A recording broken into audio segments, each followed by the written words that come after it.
میں شیرو نامی ایک شیر اور تیندو نامی ایک چیتا رہتے تھے۔ دونوں بچپن کے دوست تھے اور ہمیشہ ایک دوسرے کا ساتھ دیتے تھے۔ جنگل کے تمام جانور ان کی دوستی کی مثال دیتے تھے۔ ان کی دوستی اتنی مضبوط تھی کہ انہیں کبھی کسی چیز سے ڈر نہیں لگتا تھا۔ ایک دن جنگل میں ایک اجنبی بندر آیا جس کا نام بنٹو تھا۔ بنٹو بہت چالاک اور مکار تھا۔ وہ جنگل کے جانوروں کے درمیان فتنہ پیدا کرنے میں ماہر تھا۔ اس نے شیرو اور تیندو کی دوستی کو توڑنے کی کوشش کرنے کا فیصلہ کیا۔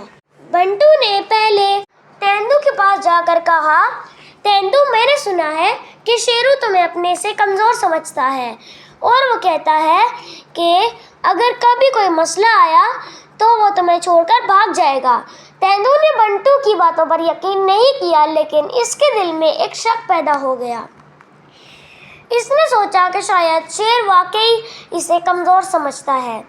اگلے دن بنٹو نے شیرو کے پاس جا کر کہا، شیرو، تیندو کہتا ہے کہ اگر کبھی کوئی مسئلہ آیا تو وہ تمہیں چھوڑ کر خود بھاگ جائے گا۔ شیرو نے بنٹو کی باتوں پر یقین نہیں کیا، لیکن اس کے دل میں بھی ایک شک پیدا ہو گیا۔ اس نے سوچا کہ شاید تیندو واقعی اسے چھوڑ کر بھاگ جائے گا۔ کچھ دن بعد جنگل میں ایک بڑی آگ لگ گئی۔ تمام جانور اپنی جان بچانے کے لیے بھاگنے لگے۔ شیرو اور تیندو بھی اپنی جان بچانے کے لیے بھاگے۔ اسی دوران تیندو ایک گڑھے میں گر گیا اور مدد کے لیے پکارنے لگا۔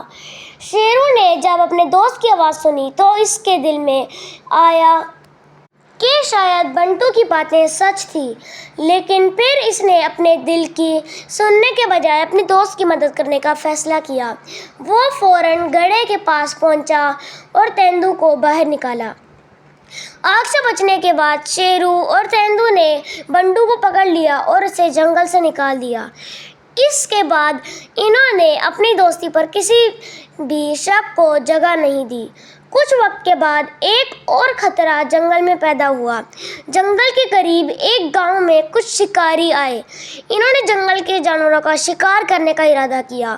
شیرو اور تیندو نے تمام جانوروں کو اکٹھا کیا اور شکاریوں کا مقابلہ کرنے کا منصوبہ بنایا۔ انہوں نے ایک دوسرے پر بھروسہ کرتے ہوئے شکاریوں کا مقابلہ کیا اور انہیں جنگل سے بھگا دیا۔ جنگل کے تمام جانوروں نے ان کی بہادری اور دوستی کی تعریف کی۔ دوستوں، میں شک اور غلط فہمیوں کو جگہ نہیں دینی چاہیے۔ ہمیں دوسروں کی باتوں پر یقین کرنے کے بجائے اپنے دل کی سننی چاہیے اور دوستوں پر بھروسہ کرنا چاہیے۔ حقیقی دوستی کسی بھی امتحان میں پوری اترتی ہے۔ پیارے دوستو، آج کے لیے اتنا ہی۔ ملتے ہیں آپ سے ایک نیکسٹ ویڈیو میں، تب تک کے لیے اللہ حافظ۔